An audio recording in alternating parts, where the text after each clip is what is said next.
Hey, welcome to the Uncommon Life podcast, the show where Lewis, Rich, and myself delve into topics that are helping us build towards being in the best shape and health of our lives. It's fair to say that we're quite far into that journey.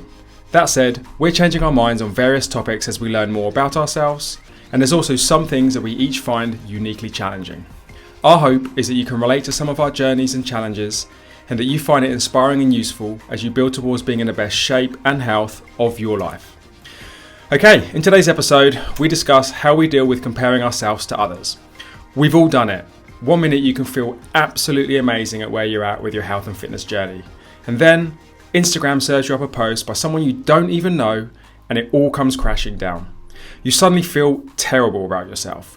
You feel so behind where you should be and you start to question some of your approaches. And in the worst case, you knee-jerk react and start to make changes to things that have really been working for you so far. In today's episode, we share some personal and even recent examples of getting caught in the trap of comparing ourselves to others. And spoiler alert, in some cases, it's between ourselves. Enjoy the episode.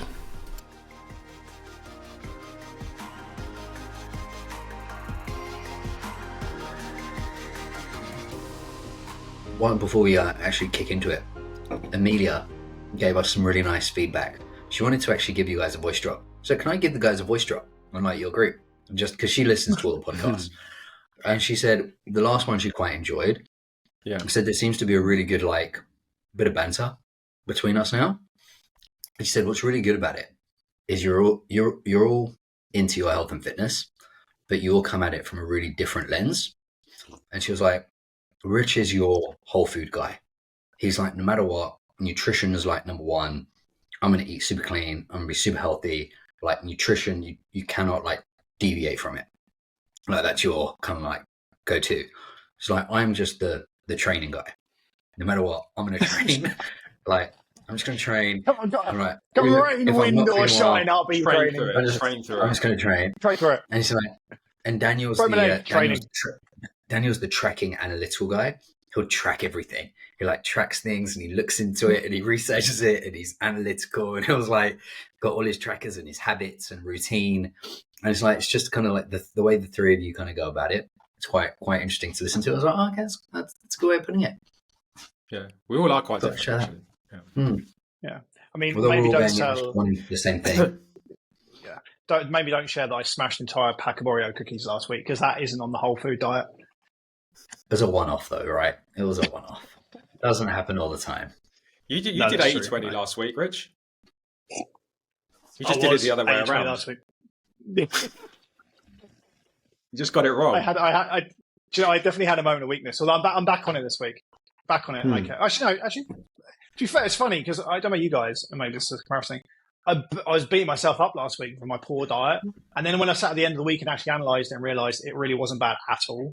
It's just, you get yourself in the mindset. You're like, oh no, I had this and I had that. And you're like, well, actually, if I look at that on a percentage of calories or percentage of sugars or percentage of carbs, it was actually like, I think about 8%, which is You always do that though. You kind of often like lead me into a false sense of security. Like you'll send me these voice notes about like how terrible your day is and this and that, and then at the end of the day, you'll send me a My Fitness Pal through, and I'm thinking I am absolutely smashing, Rich. Like, and then Wednesday or Thursday, you'll tell me what you've done so far, and I'm like, what? Like, actually, that's not so bad.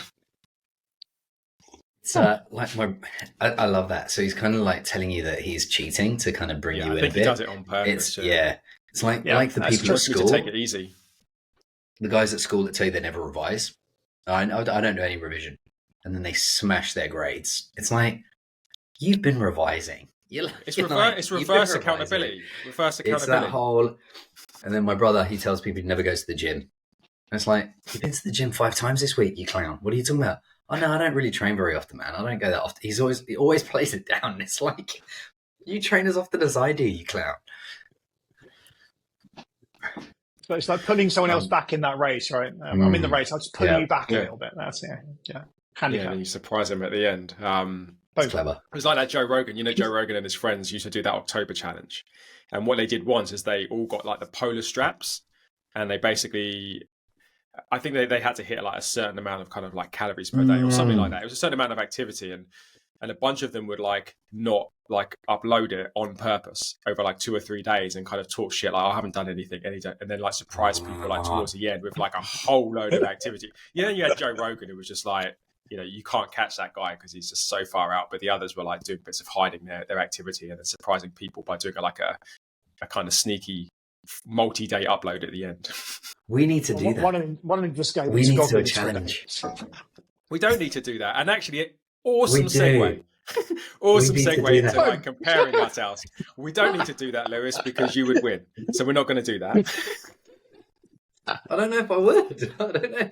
We've seen your strain. We've seen your strain on Whoop. We do not need to do that. The risk is different. The risk is what would happen if, let's say, we did that, is we would all know Lewis is going to win, so we'd be super competitive. And on day one, I would literally kill myself, injure myself, put myself in A&E to actually keep up with Lewis on day 1 or 2. Yeah. And then by day 4 or 5, I'm injured for the rest of the month. I think that's. And I wouldn't do it. And I wouldn't do it because I just don't think I'd get dragged into it. And Lewis would just keep doing what he normally does, which sounds like a really rubbish competition. And in fact, me and Lewis are just staying the same and we're just getting injured. What point is that? Probably why I want to do it. Let's do it. I like to win. That sounds just like the Murph from a month ago. That's exactly what that sounds like. Sounds like great. Which is why it's an incredible segue, right? Because I had 2 things which are kind of fairly rich related, which I reckon are kind of good ways to frame the conversation. But like we were going to talk a little bit today about how you can get kind of dragged into comparing yourself to other people and like the effect that has on what you do and how you think about yourself and your results, etc. Again, I think in some cases on one end of the spectrum, it could be pretty useful if kind of productively applied. But then on the other end of the spectrum, it can actually be pretty dangerous and detrimental to your results. And the Murph thing is probably like a good place to start, right? Because I think that like Rich, that, you saw like Lewis Monster, the way he's training is very kind of like Murph focused in terms of his training. And then he does a Murph. He sets himself a goal to do a Murph in under an hour that he thinks is going to take him the rest of the year. And then he basically just like does it for fun in like 55 minutes or something. So like he achieves his goal without even trying on the first day. Right. And then you look at that and it creates a certain action for you, which you might want to talk about a little bit, right? Because you got caught up in a little bit of like competitiveness. I'm not sure I do want to talk about that. But you're training, you know what you're doing, it's working, and then you get presented with a Murph challenge. Yeah, look, I mean, so firstly, can we just call out the sexy T-shirt that Lewis is rocking today? I think the low V-neck T-shirt. I think we've got to appreciate that. Really far down on purpose. Really keeping low. Have a good look at these well-developed pectoral muscles. Look at that, lovely. Oh, beautiful. Crossing the arms. Now he's getting a bit of sleeve action in as well. Cross that over. There you go. Yeah, look. I suppose on the thing around comparison, what happened with the Murph is exactly that, right? Which is I don't do that type of training. I know I don't. I just don't do that type of training. But I have this really odd competitive streak inside me that I've always had, and I'm sure. I don't know where you guys sit on this, but many people are like it. I like to be competitive. I thoroughly enjoy the art of competition. And so when I saw kind of Lewis doing the Murph, and actually I think we were watching the CrossFit Games around a similar time, right? They had the CrossFit Games around the same time. And it's not something I've ever done. I've never done CrossFit. And I saw it, I was like, that's awesome. I got kind of wrapped up in the energy. And there was kind of, I was feeling pretty good in my body. I was feeling generally pretty healthy. I think I was just back from holiday. So I had all that lovely kind of, warm sun kind of glow. Felt great. Saw you do the Murph. Lewis was like, fuck it. Well, why, if you can do it, I can do it. Why not give it a go? So put on the weighted vest and gave it a crack. Now, when I think about that, I say out loud, that was a pretty stupid thing to do, right? Because what I should have done is kind of gone, how long do you train for this? What kind of movements are you doing? Hang on, I should prepare myself. I didn't. I just went and did it. Now, the fact is, I got it done. And I tell you, for the next 8 hours after doing it, I felt great. However, as the sore neck started creeping in by the end of the day, and I spent the rest of the week nursing sore calves, sore shoulder, sore neck, and put myself out of action for the entire week in injured pain, I realised maybe that wasn't the smartest thing to do. So yeah, look, it's that natural thing I struggle with a little bit, which is being smart with my own body's limitations when my competitive nature just takes over. And it's the thing with a race, right? It's the same thing. If I was, let's say, going for a jog, which I don't really ever do, to be fair, but let's say I was going for a jog and someone went past me at a slightly faster speed, I will accelerate. And even at my beautiful, lovely age now, I still have that kind of inner 19-year-old who's kind of like, don't give in, don't lose. And that normally ends up me injuring myself. I actually might, and I have never learned. And Daniel, you probably can tell the story, but I've never learned. I don't seem to learn. I just seem to take myself to the risk of injury every time by just being competitive. But how much of that is competitive, and how much of that is a feeling of sort of seeing what Lewis was able to do and thinking I should be able to do that? Almost like, not like I hesitate to use the word jealousness, right? But like, or envious, but like a kind of like true comparison to like, well, you know, I want to be able to do that. I should be able to do that. Like, why is somebody else doing something at a level that I can't do? Because there's a slight difference between being just purely competitive and also a feeling of like actually comparing yourself against someone else and thinking, I don't actually, at this point in time, and maybe forever, I don't match up. And that's frustrating. And that's going to drag me towards trying to kind of do it anyway. Yeah, I mean, I don't like the fact that the lens is on me right now. But anyway, look, I think... I'll come on for me in a bit, don't worry. Good. Because otherwise I was going to introduce it. I think I personally struggle with two things. I think there is that, and it's not, maybe it's a type of envy, absolutely, which is there's this person who I know who does all this stuff I can't do. And there's then this bit that comes in the brain, which is, well, why don't I go and train so I can do it? But in the process of thinking that through, I realized, well, that's actually not my goal and that's not what I want to do. And actually, because I'll get to phase two, because my body doesn't support that level of volume without it being uncomfortable or nice, so I move back from it. So when I think about it logically, I don't want to train that way, and therefore I won't train that way because I don't see why I would want to, because it puts other things at risk. But in the moment, that's when that kind of like whole, and you're right, like I don't know whether it's competitiveness or it's a jealousy of your ability to do it, or I see people doing it, like, I want to do that. So I'm going to go do it. And then there's the other part of it, which is, and I don't know how much of this is me getting to grips with my dodgy arthritis condition, is, well, I've got this thing that I'm annoyed about having, and it stopped me doing things that I want to be able to do. And so I'm not willing to give into it. And so, over the last 4 years since diagnosis, it's been a constant, like, initially you can't, I literally was unable to kind of walk for a while, to the point where I'm actually now, I think I'm very active, but it's still getting in the way. And so I'm not willing to almost admit I have this weakness, which I think that's a normal, maybe that's just I think that's a normal reaction when you've got something. And I think the same with any kind of condition or industry. And Daniel, you have the same thing with your lower back issue as well, which is you just know there's certain things you can't actually do anymore. And for me, it's like, well, fuck off. I actually want to do that thing. And so I almost kind of ignore it. But every time I ignore it, it comes back and it hits me 10 times harder, and it just reminds me. So I think, look, I'm still coming to grips with that. But what I do like is the fact that there is someone in our close social circle, which we're talking to on a regular basis, who is doing something that's pretty inspirational. So Lewis, when you do your epic workouts and send your video around what you've done in the morning, it really inspires me to get off my ass and make sure I get my workout done. The key thing is that I do my workout and not your workout. And I think that's the line, right? And so when you talk about like competitiveness and comparison, for me, it's ensuring that I'm like, I am comparing myself, but not like for like. I'm kind of saying, no, Lewis is doing his workout for an hour today. I'm going to do my workout for an hour today. Just the workouts themselves are different because your body tolerance is different to mine, and vice versa. But yeah, so look, there's lots of words there, Daniel. I think, however, it's actually a really important topic, because actually I think a lot of people, especially with like, if they haven't gone through the journey and realize what works for them, and it's really hard, I think, to find out what works for you uniquely. Like, I can't do that volume training. I get injured. I get sore and flare ups, and it puts me out of action for a week. Well, that's not good. But for my body, I can do this other type of training. And actually, I can feel just as great doing this other type of training. It's just different, and I think it's like a uniqueness, which is important for people to discover, both in terms of how your body responds, but also what you enjoy doing. Because Lewis, I don't know about you, and I'll open this up to you, but like you do a certain type of workout, right? Which is very high volume. You do very simple movements. You always seem to do the same block of movements. That's your structure.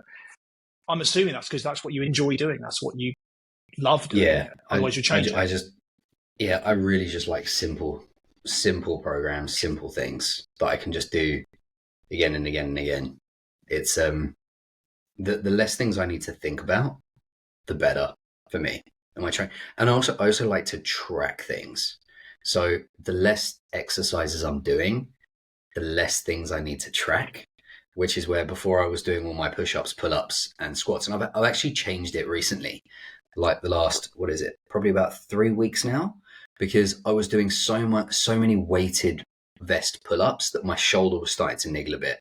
And it was getting to the point where I was like just way overdoing it. So I stopped doing that. And I was like, let's mix it up and do something else. But at the time, I think I did it for about 5 months straight. And I just loved how I could just track how many pull-ups I'd done in the month, how many push-ups I'd done in the month, and how many squats I'd done in the month. And every month I just try and do more or see how I'm going. I think so I'll jump in here. And I think this is such an interesting topic. And I'll probably open up a bit about myself in terms of the reason why I am the way I am is I am crazy competitive. Like I am so competitive, it's ridiculous. So I think Rich, you and I are very similar in that competitive vein. And me and my brother, so I've mentioned my brother a few times. He's 2.5 years older, but he is built completely differently to me. Like Daniel, you've seen him probably recently. The guy's like weighs 85 kilos. He's 20 kilos heavier than me. He's only like 1.5 inches taller, but he's just jacked. He's just like solid. And he was like that when he was 11. So he was the guy who was jacked, had the six pack, and I was like the little run of the family. So I always had this bigger brother that I was competing with who, in order for me to compete with the guy, I just had to work so much harder. So I think that's probably why I do the workouts that I do now, why I am the way I am, because I always had a bigger brother who was always that much better, who was always that much stronger, that much faster. And I was like, in order for me to even try, I just got to work so hard and be so disciplined. And so with the whole like comparing yourselves with others, I used to get really pissed off with CrossFit. Like it used to really irk me because I would try and do the workouts that they do. But I'm only 5'7", and I weigh like 68 kilos. I'm really lightweight. Some of their workouts they'd be doing with the barbells, like so one like Diane, which is like the 100 kg deadlift, and your handstand press overhead, like handstand push-ups. 100 kilos for me when I was weighing 70 kilos, it's like 1.5 times my body weight for 21 reps straight. It's like I had to be that much stronger, and I was like, this is fucking annoying. So I think because I was always the smaller dude, I ended up just kind of just running my own race because I knew that I couldn't compete with the bigger guy. I just can't compete with like the bigger guys. So I've kind of found something that works for me and I'm happy with that. I'm kind of like content in my own little world, just doing my own little things. And yeah, I can push myself pretty hard, but I look at these guys and then when we look at the comparison piece, to what you said at the beginning, Daniel, it can be really healthy if you're looking at somebody in it and you find it inspirational. Yeah. But I think in order to look at somebody and find it inspirational, you've got to be really comfortable and happy with where you are. And if you're not entirely happy where you are and you're looking at other bit, then that's where it gets really hard. And I think I've gone through that whole process of being like that small dude who was always like the smallest on the football pitch. And so I've kind of had that in my mind always anyway. And I've kind of just gotten used to running my own race now. I'm like, because I grew up through it. So I've had that difficult time of it and trying to compete and like, I just can't. So I'm just happy running my own race now. Yeah. And that's kind of... I think it is something you have to work at. And then I think you arrive at the other side. And then for the most part, you do just run your own race and you think about yourself and you start to get more comfortable with where you're at and where you should go. And then just only now and again do you get perhaps get tempted back into that world. Like one thing that just kind of jumped into my mind as well, someone that I follow on Instagram is Rich Froning. Yeah. I mean, that guy is as much of a beast as anybody could possibly be, right? Like, like a huge amount of individual CrossFit back-to-back wins, team wins. He basically then just decided, I can't be bothered to do CrossFit. I'm going to step away from CrossFit competition. So he still did the Open, and he actually still did the quarterfinals and the semifinals, and I think he qualified for the CrossFit Games anyway, but then just decided not to do it. And he wasn't really like ever going to do it, but he still went through that process because he just found it fun. So he's still able to qualify with the rest of everybody. But then he just decided he was going to do endurance mountain biking race, and he picked one of the hardest mountain biking races you can do. I think it's Leadville, and it's like an 8.5 hour ride with insane terrain, and he did really, really well, like placed incredibly competitive in it. So this guy is just an all-out sportsman, you know. He's just a savage. At the top level, he could take anything and do it. But I can follow that guy and not feel an ounce bad about any of that sort of comparison. What I kind of take from him is his lifestyle. I love his values and I love his lifestyle. Like you know, health is just a core pillar of his values. So it's not about like how he looks or the volume he's able to do or the performance he's able to do. I can kind of take that surface level, like how he's living his life, and take that. And that's just an example. By the way, I have examples of unproductive kind of comparison, but that's an example of productive comparison. Like you say, you know, what you can do is if you can take the inspiration from it, but not get too dragged off what your own lane is, then it can work out really, really well. On that, there's a few people that I can note as well. So David Goggins, like we talk about the guy a lot. I find him so inspirational, but I would never even think I could like do like I wouldn't want to like run a 100-mile marathon. I just know I wouldn't want to do it, but it's so impressive seeing somebody be that good at something. And then there's, who else is it? There's, I shared it with you the other day, the Iron Wolf, the guy that does the burpees. Yeah. Like some of his workouts, he will do 1,000 push-ups and like 1,000 squats in a session with like 400 burpees. And he does these YouTube videos and I watch it and I'm just like, well done, man. That's like so impressive. But I think because I wouldn't want to try and do that.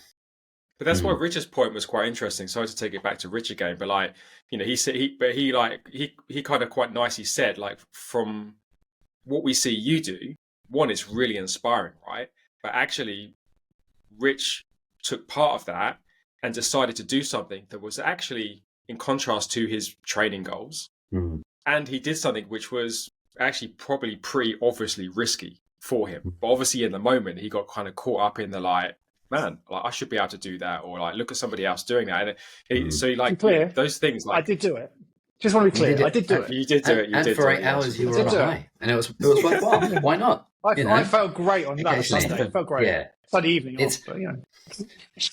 It can be quite dangerous though when it brings you down. So I think when you're looking at like social media, you manage social media really well, Daniel. I'm not sure if we're going to get onto the whole social media piece, but just like looking at other people and just think, oh, I wish I had that, or I wish that.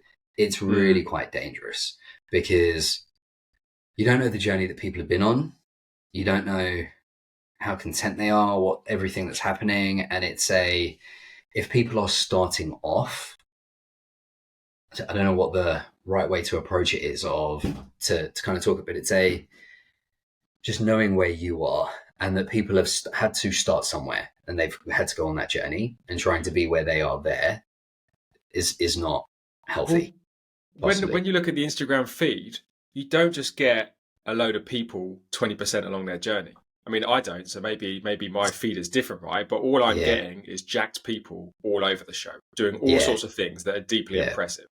And Rich, I know you mentioned recently that you actually stopped using Instagram because it was just frustrating you because you weren't getting what you wanted from it. Yeah. So I know I'm the extreme, so I don't use social media. I just don't. And then I joined Instagram. I can't remember why. There was a reason I joined Instagram. That was a particular reason. So I signed up about 8 or 9 months ago.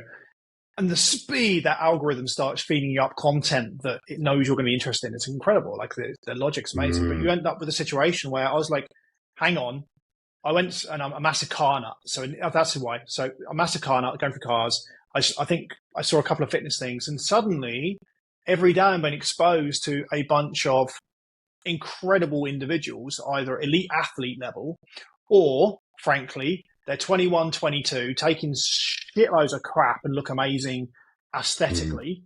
And it's now my feed. I'm like, well, this is ridiculous. Like, why do I want to actually ingest even the suggestion of that content, the power of suggestion? So I think there's two things there, which I think for us is different because we're older. But I think if you're a youngster nowadays, like in that range of like 20 to 25, still pretty impressionable, still trying to figure out your path, I actually think social media is incredibly dangerous. Like really, really dangerous, because that comparison you're doing is like, it's not like if I go back to, let's say, when we were all on that journey in our early 20s, your comparison were people you knew or elite sports people you saw on TV. So you were like, well, the people I know you see them working hard, right? So you've got your friend, you should say your brother who was jacked, right? You're like, well, he genetically is gifted, and then I see him working hard. Okay, I've got the relationship. I understand it. There's nothing toxic there. Or you see elite sports people, and you know that to become an elite sports person, there's years and years and years and years of hard work and effort. So I think you have a much healthier relationship of comparison versus social media, where it's just like everyone in the world, that's because that's the perception you get now, looks like this and you don't, so you better get on with it. And actually, I think the most healthy thing probably anyone can do, and Daniel mentioned about this, like go down the swimming pool and have a look round.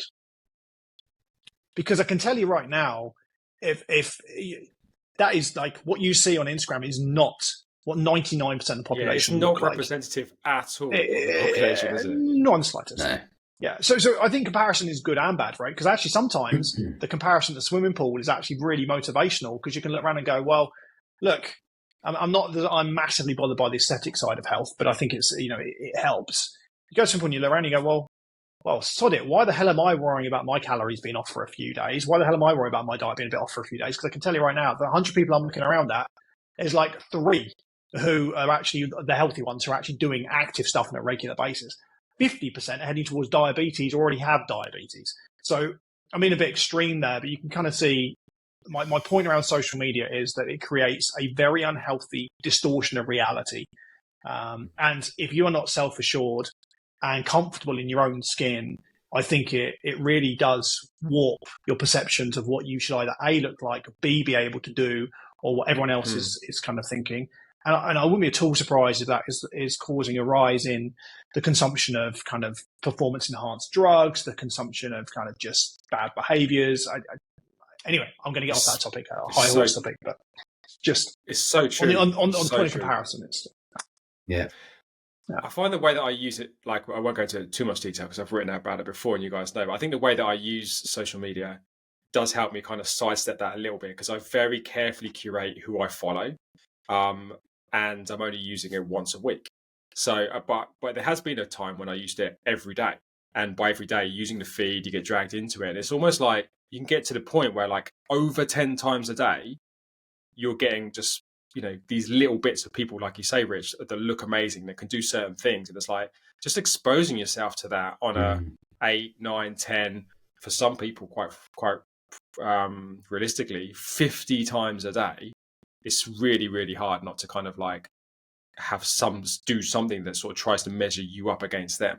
Whereas it could be really hard to find a productive side of it like that. I wouldn't mind just delving into that a bit though. How did you do that? Because going to like use it, so both of you, I think, like what you've done with social media really isn't the norm. Like, it really is quite impressive how, Rich, you're just not even on it at all. I mean, I've been off it a few times, then gone back on, and then gone. So I think the fact is like really quite impressive. Daniel, how did you go from using it like on a daily to actually just getting like the willpower that you actually had, or kind of like what you set up to actually just do it one day a week? Because I think that'd be really worthwhile, just kind of sharing how you went from one to the other. Well, I've been on and off it loads as well. But yeah, I honestly, like, I was it's not really a comparison thing, I don't think. I think actually the reason I was dragged towards it was just a pure waste of time, addictiveness thing that I did, that I felt had more control over me than I wanted. You know, as I've said before, these products are built insanely well, and they're very addictive, and they have huge teams of data scientists and engineers that are, and psychologists or whatever, that are, you know, the odds are stacked against you. And I just found like it was just very, very time consuming. And even I don't think most people realize they can spend hours on this thing every single day. And what you end up doing is you end up getting hardly any value from it. But it was only from sort of just experimenting with batching it once a week in an hour, and only like following via bookmarking tabs people that I just really care about what they share. Like I get a lot of value specifically from their content. Did I just realize I could just spend an hour doing this, and it can not consume my life, and I can get all the benefits and then hardly any of the negatives. So it was just through a bit of experimentation I found myself there. And I think that it does help with the comparison thing as well, because the feed is probably the largest contributor to the comparison thing, because, you know, I am not seeing any of that feed. I don't see anybody's post other than the 50 or so people that I follow across kind of life and health. And therefore, I'm just not getting peppered with that stuff. I'm not getting the jacked 22-year-old dude. I'm not following a jacked 22-year-old dude. It makes no sense. I'm following like people that I can get something from. So yeah, I think it helps with the comparison thing as well, because I'm not exposed to the feed nature of it. I'm gonna reread your newsletter and try and implement a few of the actions that you do. I mean, think of Daniel, you've always been pretty honest, right? I remember a phase where you went nuts and you didn't have a smartphone. You went back to like a Nokia phone. For like that a wasn't year that and a long half. ago. You're just like, I can't be dealing with this digital connection. It's disrupting my life. I'm going, and you just went to like a real, I can't even find it. It's a classic phone, right? You had no emails, no nothing on the move. It's madness. I've wanted to do that as well. Yeah, mine's this like, and this is actually, this fits very similar to the supplement conversation we had the other day, where we're like, you know what, there's a bunch of people motivated to get you to buy these supplements. That's what social media is, right? How can you use it for free? Well, the only way you can use it for free is because everybody is trying to make money from you. So the platforms need they need your eyeballs, they need your attention. They need you to ingest the content so that you are either paying advertisers or the content creator is monetizing you through selling you something, right? You don't get stuff for free. So you are the product, your time is the product. So then when you start realizing, well, hang on then, these massive companies, billion-dollar companies, TikTok, ByteDance, the Chinese, Instagram, WhatsApp, Meta, when you start realizing these massive companies have teams of people whose only job is to get you to be addicted to that product because that's how they make money, you start realizing the whole thing is toxic. I do have a very strong view on it, a really strong view on it. And I think what Daniel's done is exactly the right approach, which is you find out the individuals who have content that's valuable. And I think we all share a lot of the things, but like your Hugmans and your Attias, people who have great, good content that actually, if we met in person, would be awe-inspiring, or you'd read their book or whatever, and then find a path to ingest that content in a healthy way, or it's underneath your control. So I'm a massive podcast listener because I like that. I can listen to the content creator, to them actually talking in long form, not short bites of crap, and then spend 20 minutes, 30 minutes listening to them and then deciding if I like that content or not. Whereas I think, so for me, it's actually, and maybe that it helps that, you know, both myself and Daniel spent many years in an industry where we're very good at turning free individuals who give their time for free into paying users. There is an element of kind of similarity to that.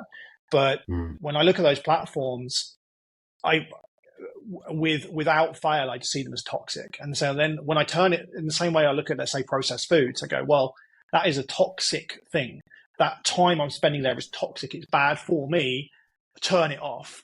It makes it much easier to do. And then, of course, what everyone else gets, I just see it around me then. I watch other people getting addicted.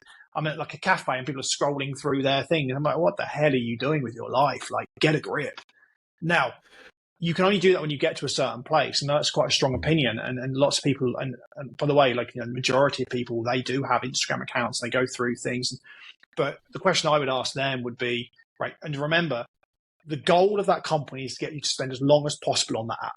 So therefore, the content you're seeing and all the scrolling you're doing is just keeping you engaged. All those dopamine spikes you're getting every time you refresh a video, like, well, what else could you be doing with that time? And actually how much useful stuff you're actually kind of taking in. So I don't know. Look, I have a strong view. I know I'm an anomaly, but I'm pretty set on that. And I'm when it comes to comparison, unless you have curated the content specifically, and Daniel, I totally agree with your approach on this, by the way. Unless you've curated content specifically to be people that you value and you want to listen to and you want to hear from and you trust them, I think you're just being fed nonsense.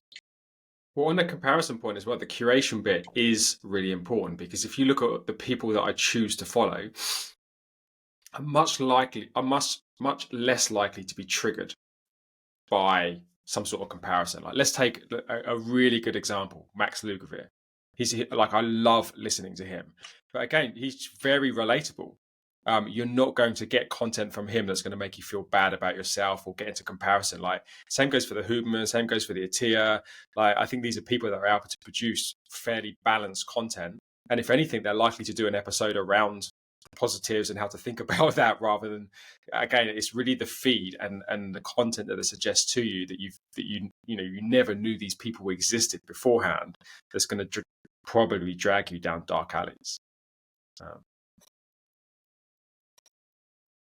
Yeah, I've actually got an example of one that I nearly got dragged into as well. And Rich, this may have been the one that you were going to bring up with me. And it's a little bit different to actually what, like your Murph example, Rich. It's a little bit less indirect, but I know that, like, Lewis, we were talking a little bit about me doing a VO2 max workout recently, right? Yes. And let's face it, like, really at its core is I see an angle and an opportunity to beat you at something. And again, but let's be super honest about it, right? Like, there's a part of me that thinks, there's a part of me that thinks, you know what, a well-balanced program contains. I'm sponsoring strength. The event. Let's do. It contains strength. It contains aerobic capacity. And it contains some type of kind of like agility or stability, and it contains VO2 max. That's like the Peter Attia kind of like 4 pillars of health. And I really buy into that. And the one thing I was noticing, I don't have any VO2 max in my workout, but I also know that, like, that zone 2, as well as like the VO2 max, that's something that I am particularly strong at. And I reckon that even if we kind of take into account our body weights, I've got a feeling like I could hang with you there, or maybe even be more than you. So, like, there's an element of me that was quite interested in doing that. I then have a conversation with my personal trainer, because I'm trying to be very, very, and you're like, do it, not realizing that really I just want to beat you. That's the only thing I care about. So I have a chat with my personal trainer, and I try and kind of like talk him into it as if like 4 pillars of health and, you know, blah, blah, blah. And he's like, well, you know, we could do, but like, one, you've told me that you hate VO2 max workouts. In fact, when I used to put in the 10-minute ones, and you would just tell me that you really didn't look forward to it. It disrupted your week when you were thinking that it was going to come up. You hated it when you did it. Okay, there's a moment that you felt quite good about it afterwards, but like, it wasn't the type of training that you enjoyed. And then it's like the other thing as well, everything is like perfectly balanced for you. We've found the absolute sweet spot in terms of intensity,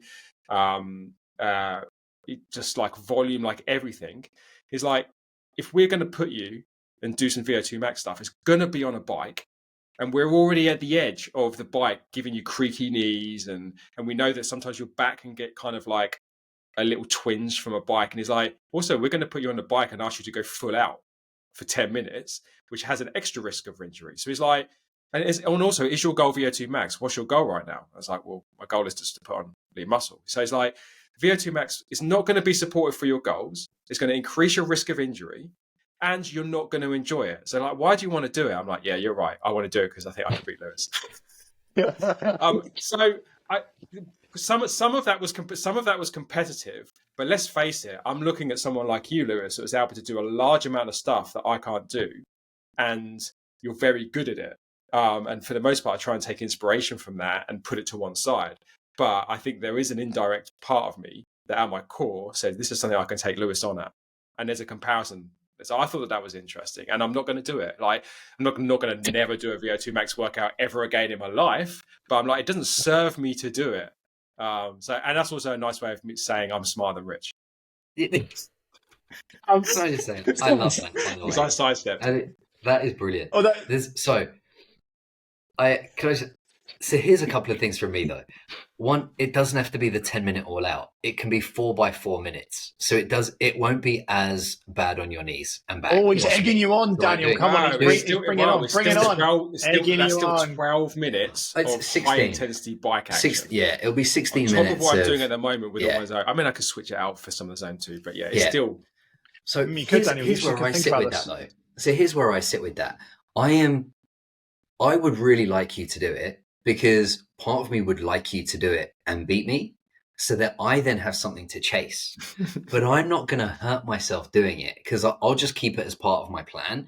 But it'll be in my mind, I'll be like, good on Daniel. He took me down. And when I'm on the bike and I'm doing those VO2 max sessions and I'm like, I fucking hate these, because no one likes them. They are not fun at all. They no. I had one. I'll have it like scheduled in my diary for my week, and I'll be like, I'll do it on Wednesday, and I'll be like, on Tuesday I'll be like, oh, do I really want to do it? And then in the morning it's like, oh, do I?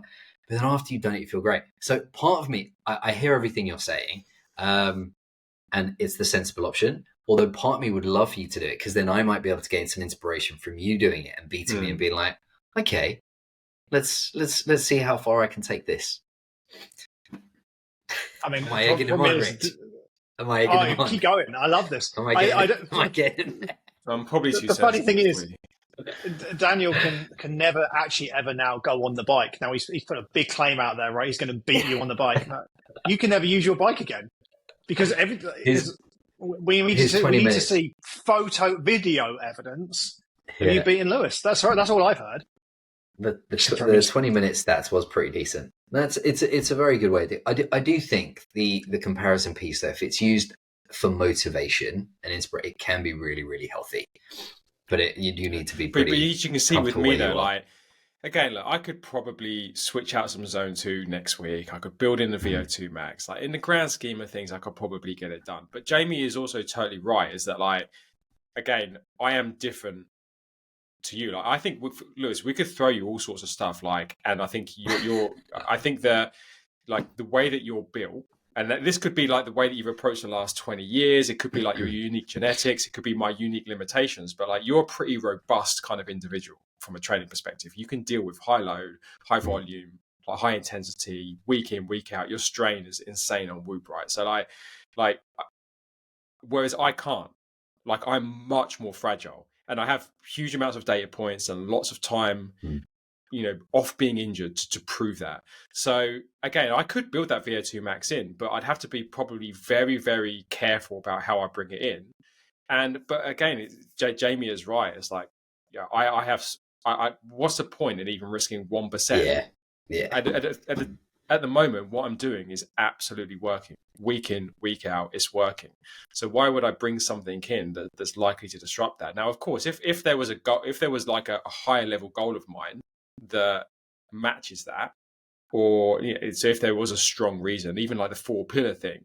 And again, you made the point of saying you can't just do everything all the time. Sometimes you have to kind of pick what you're doing, right? You kind of have just the most well-balanced program. Otherwise, you just try and do too many things. And I had to think about it and realize that actually, a good chunk of why I wanted to do that was probably to make myself feel a little bit better about being able to at least like show you that there is one thing that I can kind of like hang with you at. So that it definitely was a competitiveness thing. There was. I mean, Daniel, what we could do is we could do a nice walk, and you can kind of compete with us in a nice walk. We can do a 15,000 step walk. There you go. I think that is such a great example, Daniel. That is brilliant. That's very good. More subtle than Rich's. It's more subtle than Rich's. Rich's. Maybe not as funny. So I think something to add though, just around is like if we're trying to give like an idea of a healthy way of doing this, it's around. I think it goes back to one of the conversations we had a little while ago around performance-based training for yourself, or like tracking or measuring your own kind of stats and having like your own PBs. So I think that's where that comes in handy. It's having your own personal bests and not worrying about what everyone else is doing and thinking, like I'd love to be able to do that. But it's actually just doing your own personal best. So this is where all my tracking comes in really handy with me. Yeah. And knowing that I could do the math. The last time I did it, I've got it written down. It's like my PB was 52 minutes. I'm going to try and beat my last PB. I don't give a monkey what everyone else has done. It's as long as I can beat my own PB and I'm getting better, I'm happy. Because it's kind of like Yep, that's exactly what it's about. Yeah. So it's like be better, like the best version of yourself. Yeah, be the best version of yourself, and try and be a little bit better today than I was yesterday, whatever that looks like, or just try and make some little small improvements for myself, so I can look at myself today and think, am I a little bit better than I was yesterday? Yeah. Did I do a workout when I wasn't feeling great? Yeah. Did I like just doing that one little thing? And if that's like tracking a workout and having a measure for it or whatever it may be, or if it's like trying to work out 4 days a week consistently and then seeing, oh, I've done 4 days a week and that's more than I have done for the last 6 months. It's all those little kind of things just to keep yourself on track. Yeah. I mean, I think you mentioned earlier, like, the comparison piece is super powerful, as is the competitive streak. It's very powerful. But I think it's the comparison to achieve consistency, I think, is more important than the comparison to the actual. So as you say, like, we have our PBs, we have our personal, I think you said earlier, stay in your own lane. I think that's perfect, right? We all have our own lanes for swimming. We've got our own lane. But actually, you can use the comparison to keep you consistent, just to keep you going along that lane. Because I think the hardest thing to do in the world of fitness is actually staying consistent, consistently eating well, consistently exercising well, consistently getting up and getting it done when life is getting in the way. And like, you know, we all work, we all have families, we have jobs. Like, you know, I mean, Goggins and the likes, whatever else, that's their life, that is their job, right? I think we have to fit it around everything else. And knowing there's other people that you're like, oh, for me personally, when I wake up, obviously we've got a time zone difference. When I wake up and you know, I check my Whoop sleep, and I see your day, and I see you ahead, and I see you down, I'm kind of like, you know, immediately I'm first like, Father, for the hell has he done that? And then I'm like, cool, he's on it. I've got to get on it. I can't ignore the fact that you're doing your thing. And it's a bit like, you know, even with diet stuff, right? Daniel and I kind of take the piss out of each other a little bit here, but it's that there's a little bit of accountability that comes from it. And I think that's really the power. We're doing comparisons. What's your protein? How's your protein today? Have you managed to get above like the 100 grams? And the thought now, if I had a day where I was less than 100 grams protein, which I haven't done in a very, very long time, let's just say it was, I'd get slaughtered. Imagine I put that in the group. It's like, guys, I've had a bad day. I'm at 90 grams protein. Like, you would think that I was either hadn't tracked my lunch and my dinner, or I'd died. And I would feel really bad, right? I would literally be like, that's not acceptable. And so I think for me, you guys are like the little kind of the voices on the shoulder, where your behaviors ensure that I kind of keep my behavior straight. So that's how I see the comparison thing working well. It's a comparison, but actually it drives accountability and consistency. Yeah, that's like a good example of the productive kind of use of it. And I think you're right about the consistency as well, because I think more often than not, when you find yourself like when you compare yourself to other people, it usually drags you into sort of things that are just going to kind of just either get you injured, just take you away from what you should be doing, right? And then the ultimate cost is consistency, and then the ultimate cost is your own results. Like if I try and think back over the last, say, 10 years or so of training, you know, I've definitely got more out of the last year to 18 months than I have in the last 10 years of training. And I try and think about why that is. And I think it's because I've just truly settled into, you know, shooting for goals which are kind of more realistic for me. And I've been working with a personal trainer who's able to kind of like shape a program that's right for me. And if I look back in the last 7 or 8 years before those 2 years, what was I doing? You know, I had strength goals that I wanted to achieve that are, quite frankly, like unrealistic for me. Or if I was to ever get to them, it would be a very dangerous route to sort of trying to get towards them, right?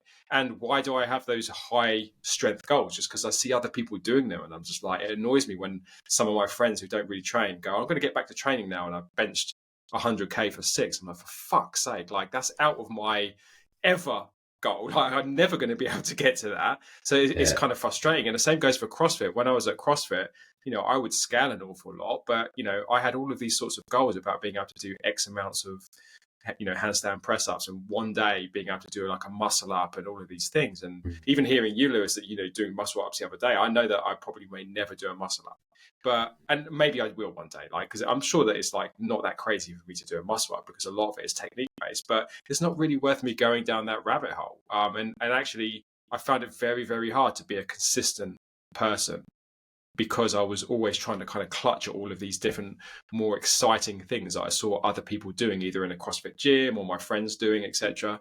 I'm like, it's fine that I'm benching 60k, you know, and I'm doing like different sorts of tempo work, but if I'm getting stronger each week, then that's just right for me. And I think, if I look back, all of the dark alleys I've been dragged into because I've been comparing myself to other people just caused me to be very, very inconsistent through injury. And now that I've found a place in which I could be consistent, and I've had to let go of a lot of that and let go of a lot of the ego around that, it's just enabled me to actually be consistent. And it's not a coincidence that in the last 12 to 18 months, I've achieved more than probably the last 10 before that, or 10 years before that.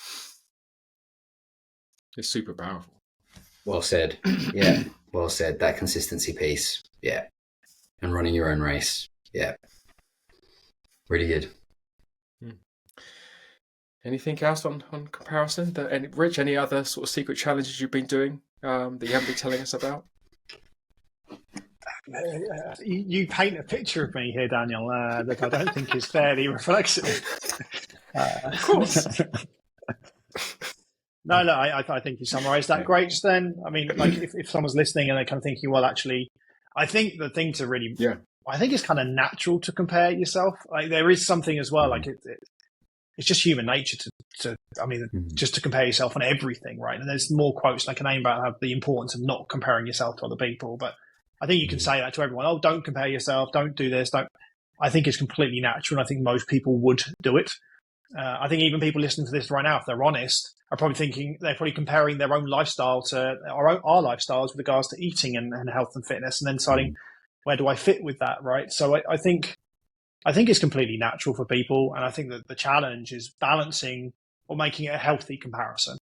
Not an unhealthy comparison. And I think that's a challenge, I think, for a lot of people and in all walks of life. And I don't think anyone's going to solve that overnight, right? I think you have to get really comfortable in your own skin. And while you might be very comfortable with comparison, let's say your health side, you might be really uncomfortable with comparison on your earnings side, right? There's a lot to it. It's a really complicated topic. So I think it's natural. I think the important thing is to recognize what is the benefit of that comparison.